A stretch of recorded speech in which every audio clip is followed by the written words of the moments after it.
সবচেয়ে মজার কথা কি জানেন?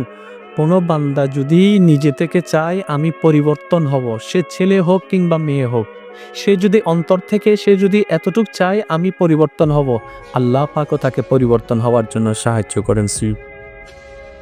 কত বেনামাজ এখন নামাজি হয়েছে জানেন? সুবহানাল্লাহ। কত নামাজ এখন তাহাজ্জুদওয়ালা হয়েছে। হাজার হাজার আছে। একসময় নেশা করতো এমন ছেলে, এখন ৫ ওয়াক্ত নামাজি হয়েছে এমনও আছে। সুইসাইড করতে গিয়ে ফেরত এসেছে। একসময় যে কথার আগে হাত তুলতো, সে এখন গালি শুনলেও মুচকি হাসি দেয়।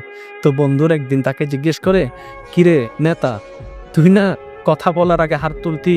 তখন সে বলে, পাগল ছিলাম তখন তুলেছি, বুঝতে পেরেছি ওই জগতে কিছু নাই, আল্লাহর প্রেমের তোর্যর জগতে অনেক করণীয় আমার পাশে।